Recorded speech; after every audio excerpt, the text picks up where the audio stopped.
Ассалаумағалейкум, ардақты ағайын.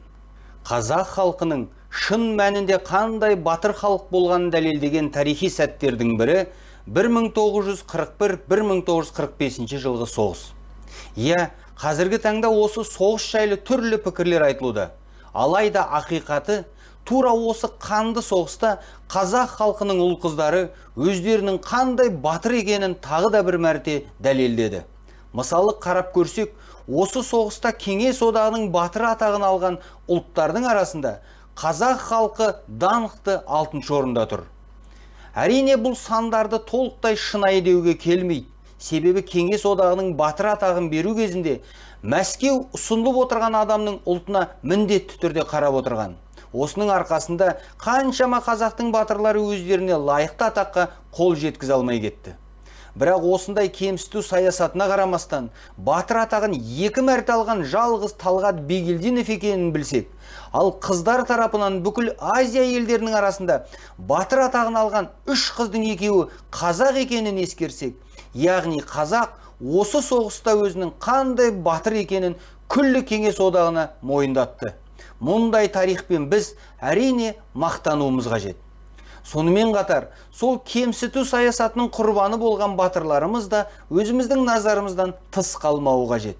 Бүгінгі менің бейнеролигім кезінде ерлігі ескерілмей, тек биыл ғана соғыс аяқталғаннан кейін 80 жыл өткеннен соң халық қаһарманы атағына қол жеткізген қазақтың батыры Ыбырайым Сүлейменов туралы болмақ. Ең қызығы, Ыбырайым Сүлейменов пен Мәншүк Мәметова бір күнде, бір жерде, бір сәтте қаза тапты. Бұл қалай болды? 1943 жылдың қазан айында немістер Невель қаласын тастап, қаланың батыс жағындағы Изоча станциясының түбіне топтасып, тас түйін қорғанысқа көшті. Дәл осы станцияны босату үшін қасында орналасқан ступенчатая высота деп аталатын жотадан жау әскерін атқылау ең тиімді болды. Сондықтан Совет әскері осы жотаны қайтсе де басып алып ұстап тұруға тырысты. Және де бір кезді Қызыл армия осы жотаны басып талды. Бірақ фашистер жойқын шабуыл жасап, жотадағы қызыл әскерді қуып тастауға тырысты. Сол кезде шегініп бара жатқан қызыл әскерін қорғап қалу үшін жотада прикрытие қалдырылды. Бұл прикрытие қазақтың қос батыры Мәншүк пен Ыбырайым еді. Жотаның сол қапталында өзінің Максим пулеметімен қазақтың батыр қызы Мәншүк Мәметова орналасса, жотаның оң қанатында Сұрмерген Ыбырайым Сүлейменов жайғасты. Сөйтіп, анталаған жауға кезектесе оқ жаудырған қазақтың қос батыры ақырғы демі біткенше ерліктің мәңгі өшпес үлгісін көрсетті. Және де бірге қаза тапты. Бірақ фашистерді соңғы деміне дейін ұстап тұрудың арқасында жотадан басқа қызыл әскердің аман есен кетуіне жағдай жасады. Кейін қаза тапқан қос батыр Мәншүк пен Ыбырайым сол Невель қаласында бірге жерленді. Ең өкініштісі, шайқастан кейін Мәншүк Мәметоваға 1-ші дәрежелі отан соғысы ордені, ал Ыбырайым Сүлейменовке Ленин ордені ұсынылды. Сол кезде күллі қазақ елі дүр сілкініп, толқыныстар басталып, Мәлік Ғабдуллин мен Бауыржан Момышұлы бастаған қазақтың офицерлері 2 батырға лайықты марапат берілсін деп Мәскеуге дейін барды. Ақыры 1944 жылдың 1 наурызында Мәншүк Мәметоваға Кеңес одағының батыр атағы беріліп, Ыбырайым Сүлейменов тыс қалды. Неге дейсіздер ғой? Жауабы мынадай. Сол уақытта Кеңес одағының батыр атағына үміткерлерді қарастыру және оларды марапаттау жұмысын 2 адам шешетін болатын. Бірі КСРО жоғары кеңесінің төрағасы Михаил Калинин, ал екіншісі Қорғаныс халық комиссариаты кадр басқармасының бастығы Филипп Голиков. Екеуі де Сталиннің жақын адамдары болған. Мәншүк пен Ыбырайымға Кеңес одағының батыр атағын беру туралы ұсыныс түскенде, Калинин мен Голиков бір ауыздан, бір сәтте, бір бұйрықпен бақанда 2 қазаққа батыр атағын беру мүмкін емес, тек біреуіне ғана береміз деген екен. Сол кезде таңдау Мәншүк апамызға түсті. Бұл таңдау Мәлік Ғабдуллин бастаған топтың қыз баласына деген құрмет көрсету қазақи салтына сәйкес болса, екінші жағдан Калинин мен Голиковқа да пайдалы болды. Өйткені бұған дейін қыздар арасында Кеңес одағының батыр атағы тек славян өкілдеріне берілген еді. Енді алғашқы рет Азия өкіліне батыр атағын беру арқылы Калинин мен Голиков славян емес халықтардың да қыз-келіншектерін ерлікке талпындыруға тырысты. Ал Ыбырайым Сүлейменов тыс қалды. Әрине, Ыбырайым ағамыз тірі болса, міндетті түрде Мәншүк қарындасына жолын берер еді. Әңгіме бір жерде шайқасып, бір уақытта қаза тапқан қазақтың екі батырын кеңес үкіметінің бөліп жарғанында. Ең қызығы, Ыбырайым Сүлейменов кеңес одағының батыр атағын алмаса да, оның ерліктері мен оның фотосуреттері сол соғыстың кезінде газет журналдардың беттерінен түспей жарияланып отырды. Яғни, Мәскеудің кемсітуіне қарамастан, қарапайым солдаттар мен тіпті фашисттер Ыбырайым Сүлейменовті шын мәнінде батыр санады. Сонымен, кеңес үкіметі шеттетіп, ұмыт қалдыруға тырысқан Ыбырайым Сүлейменов деген кім? Бүгінгі менің бейнеролигім осы жайында болмақ. Ыбырайым 1911 жылы қазіргі Жамбыл облысының Сарысу ауданында Тарақты руында дүниеге келді. Әкесі Сүлеймен қарапайым қазақтың шаруасы болғанымен, арғы тегі керемет еді. Ыбырайымның арғы аталары Тәуке ханның сардары Наймантай батыр және жоңғармен соғыста аты шығып, кейін Абылай ханның сардары болған Ербай Қозы батыр еді. Яғни, Ыбырайымның қанына батырлық қасиет тегімен келген десек те болады. Сондықтан болар Ыбырайым жастайынан ат құлағында ойнап, нағыз батырлықты талап ететін ата кәсіп жылқышы болды. Кейінірек, қазіргі тілмен айтқанда технологиялар дамуының арқасында қазақ даласындағы алғашқы трактористердің біріне айналады. Міне осылай Ыбырайым тракторист болып жүргенде соғыс басталды. Енді ғана 30-ға болып, орда бұзатын жасқа келген Ыбырайым 1941 жылдың соңында Алматыда жасақталып жатқан 100-ші атқыштар бригадасына шақырылды. Негізінен тек қазақтан жасақталған бұл бригада бейресми түрде Сотая казахская бригада деп аталды. Бригадаға келген Ыбырайым әскери жаттығудың бірінде ерекше мергендігімен көзге түсіп, снайпер ротасына ауыстырылды. 1942 жылдың тамыз айынан бастап, Ыбырайым 100-ші бригаданың құрамында Мәскеу маңайына келіп, тікелей соғысқа араласты. Алғашқы рет кеңес одағының батыры атағына Ыбырайым Сүлейменов Марс операциясы кезінде ұсынылды. 100-ші атқыштар бригадасының командирі Морецкий 1943 жылдың 27 қаңтарында жазған ұсынысында былай деп көрсетті. В боях с немецкими захватчиками с 25 ноября по 6 декабря 1942 года при наступлении на деревню Березки Калининской области Ыбырайым Сүлейменов уничтожил 15 наблюдателей и снайперов противника, заменил выбывшего связного роты, восстановил связь со взводами, оказал помощь 30 раненым бойцам и командирам и вывел их в безопасное место. Алайда, қазақ мергенінің ерліктен ерең үлгісін танытқан үшін осы жолы тек жауынгерлік ерлік үшін деген медальмен марапаттайды.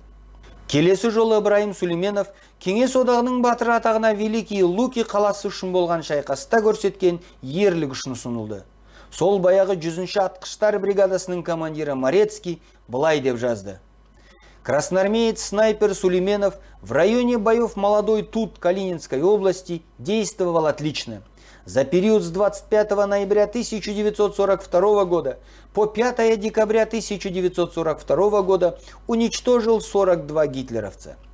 В районе города Великие Луки с 4 января 1943 года по 12 января 1943 года уничтожил своим метким огнем 160 солдат и офицеров противника. Бірақ қазақтың батыр жігітіне осы жолда тек қызыл жұлдыз ордені ғана беріліп, тағы да батыр атағын алмады. Бүгінгі заман оқырмандар ішінде өлтірген фашистерді кім санап отырды дейсің, мөлшермен жазылған шығар деген ой тууы мүмкін. Бірақ бұларға айтарым, соғыс кезінде әр снайпердің арнайы кітапшасы болды. Оны ұрыс аяқталған соң взвод немесе рота командирі тексеріп, тиісті мағлұматтарды жазып, қолын қойып растап отырды. Әскери құжат болған соң бұл снайпердің кітапшасына ерекше мән берілді. Сондықтан да Ыбырайым Сүлейменовтің қаншама жаудың солдатының көзін жойғаны ең ақиқатты мәлімет десек те қателеспейміз. Дегенмен кеңес үкіметі Ыбырайымның ерлігін ескермесе де, қарапайым солдаттар мен генералдар арасында Ыбырайым нағыз ержүрек батыр ретінде үлкен құрметке ие болды. Бұған дәлел ретінде келесі мысалдарды келтірсек болады. 1973 жылы екінші дүниежүзілік соғыстың қолбасшыларының бірі, Кеңес одағының батыры, армия генералы Галицкийдің «Годы суровых испытаний» деген мемуары жарыққа шықты. Және де осы кітапта генерал Галицкий келесі бір жағдайды суреттеп береді. Нас встретил командир 19-го гвардейского полка, один из героев обороны Москвы, майор Бауржан Момушило. Во время знакомства с личным составом полка Момушило представил мне 2 снайперов, на груди которых блестели орден Красной Звезды, старшего сержанта Ибраима Сулейменова и красноармейца Ахмета Жумагулова. Первый из них уничтожил к этому времени 239 фашиста, а на счету второго числился 101 убитый противник. 1978 жыл жарық көрген генерал-лейтенант Лисициннің «В те грозные годы» шығармасында да Ыбырайым Сулейменов туралы жазылды. Генерал Лисицин былай деп әңгімелейді: «В нашей третьей ударной армии практически каждый был знаком с прославленными представителями казахского народа Ыбырайымом Сулейменовым и Мәншүк Маметовой. Со снайпером Сулейменовым я был лично знаком давно и знал его как невероятно удачливого снайпера, уничтожившего только в одной Невельской операции свыше 200 фашистских солдат и офицеров». Ал енді 1943 жылдың 9 шілдесінде осы генерал Галицкий, генерал-майор Литвинов, генерал-майор Зуев секілді офицерлер қол қойып, Ыбырайым Сулейменовті тағы да батыр атағына ұсынды. Бұл ұсыныста Ыбырайымның ерлігі былай деп суреттелді: «Снайпер сотой отдельной стрелковой бригады, старшина Сулейменов Ибраим в действующей армии с ноября 1942 года. Участник боев за Великие Луки, уничтожил 239 немцев, подготовил большое число снайперов и популярен в войсках армии. Награжден орденом Красная Звезда и медалью за боевые заслуги». Осындай жоғарғы лауазымды генералдар берген ұсыныс міндетті түрде қолдау табар деген оймен бүкіл 100-ші бригадада енді Ыбырайым Кеңес одағының батыры болады деген хабар тарап кетеді.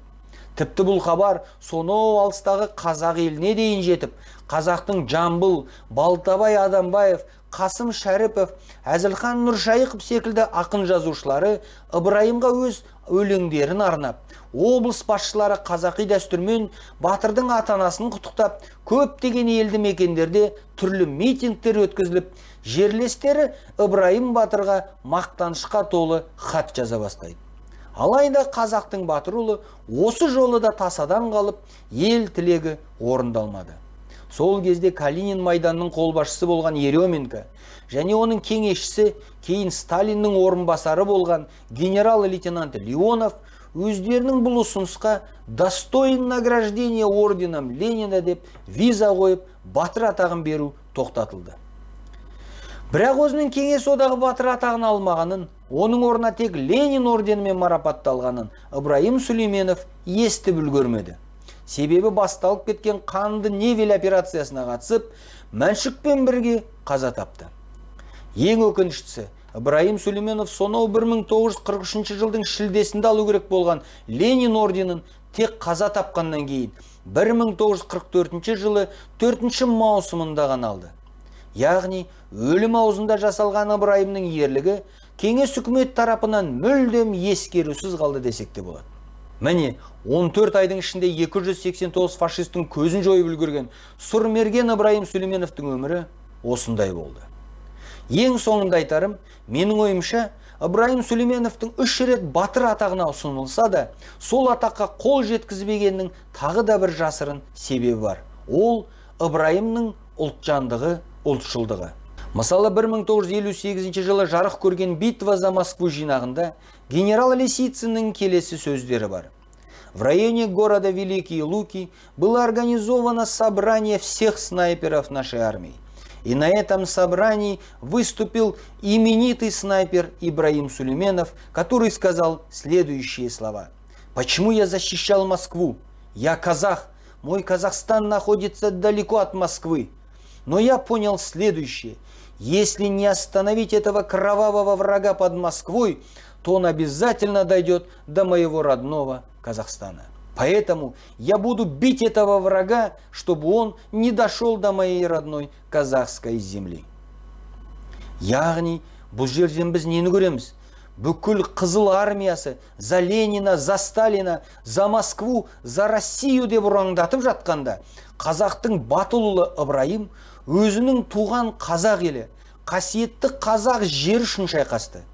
Әрине мұндай кеңес идеологиясына мүлдем сай келмейтін сөздерді бүкіл әскердің алдында анықтап тұрып баян еткен Ыбырайымды кеңес одағы өзінің батыры жасай алмады. Осылай өзінің ұлтжанды азамат екенін ашық көрсеткен Ыбырайым Сүлейменов, Бауыржан Момышұлы, Рақымжан Қошқарбаев, Қасым Қайсенов секілді кеңес одағының батыр атағын ұлтшылдығының арқасында ала алмаған қазақтың тізіміне кірді. Алайда туған қазақ халқы сол кездің өзінде батырына қолынан келгенше марапат көрсетті. Жамбыл қаласындағы орталық көшелердің біріне Ыбырайым Сүлейменовтің есімі беріліп, мергеннің ата-анасына арнап, осы көшеден жаңа үй тұрғызылды. Ал 2022 жылы ел президенті Қасым-Жомарт Тоқаевтың жарлығымен Ыбырайым Сүлейменовке халық қаһарманы деген атақ берілді. Әрине, бұл өте кеш болған марапат.